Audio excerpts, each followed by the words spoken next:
We're standing here in front of Memorial Hall in downtown Rockford, originally built in 1903. This is the site of the Phantom Regiment's first Corps Hall. Corps was formed in 1956. First rehearsals were shortly after in January 1957. Shortly after that, Ron Schultz joined Phantom Regiment. Ron's first involvement with the drum corps was here in this building. We rehearsed on the second floor. Ron? My earliest memories of drum corps are from this building. In fact, well, I remember distinctly on the other side of that door and to the right was Alex Haddad's office. And I was asked to come in to see if I'd be interested in being the corps mascot.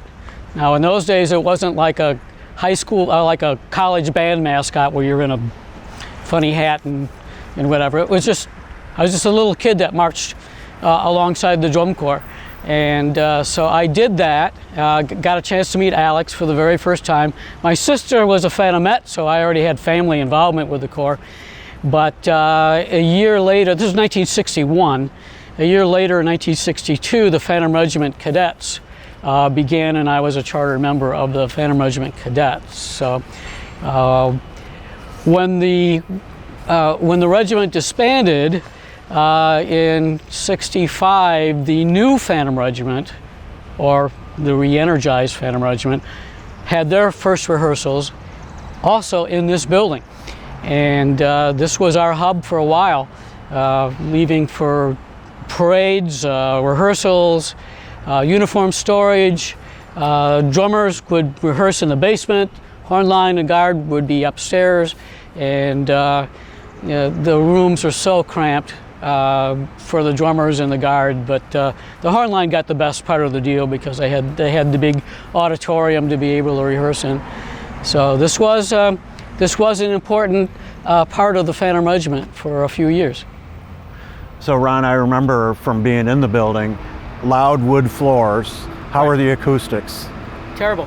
I'll bet. It seems like any walking around seemed to reverberate from the top floor to the basement.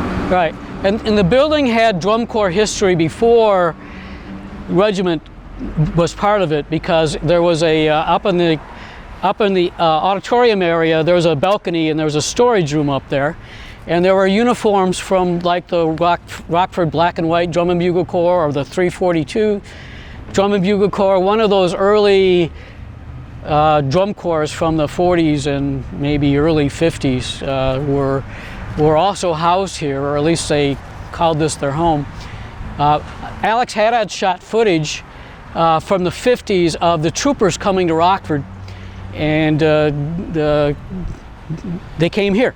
In fact, there's film footage that Alex shot of the buses with the troopers coming in to the other side of the building and unloading equipment and rehearsing here. So this building has a lot of history to it.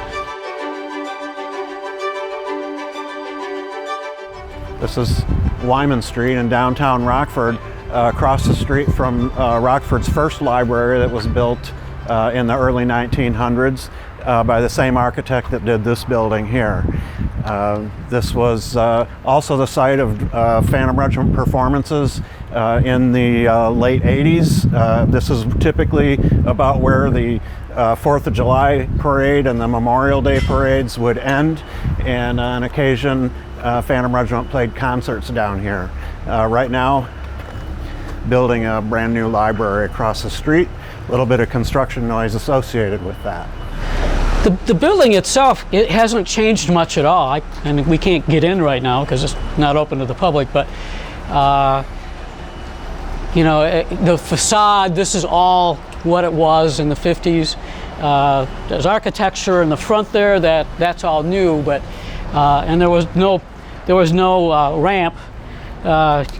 You only had the stairs to use to come and go, so that was unfortunate. But in fact, there was no elevator to get up to the level where the corps rehearsed, so you had to use stairs there as well.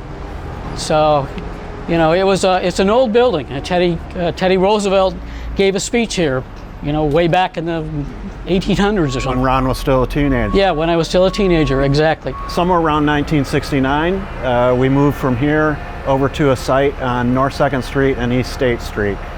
It was a 2-story building on the corner that had been previously occupied by the Purple Knights. Right, and we did everything we could to paint over all the purple that was in the building, including the wooden chairs were all purple, so we had to paint those too, or we did, whether we had to or not, I don't know. Not that there was any rivalry between the Phantom Regiment and the Purple Knights. That building, as I recall, was another acoustical treasure. The horn line again had the biggest room, obviously, and the percussion and color guard had some fairly small rehearsal areas in that building, and again on the 2nd floor. And there was really no parking there, so when we left for a trip or a tour, the buses had to pull off onto South 6? Yeah. Yeah, and take up the curb, so we blocked about half the street with trucks and buses to get the Corps in and out of that building. And again, we were on an upper level, and there was no elevator to get up there, so stairs were the only way we could come and go in that building. That was the site of my first involvement with Phantom Regiment, walking up to the 2nd floor, passing Jeff Whitman, the percussion caption head, on the way up the stairs, kind of a friend of the family from back in the day, and being greeted at the top of the stairs by Red Christensen, who wanted to talk a lot about how we were going to have to get our hair cut considerably shorter than it was at the time. So, yeah, you definitely stood, you and Dan both kind of stood out when you walked into that room that night. Like, a lot of us remember your first night in drum corps.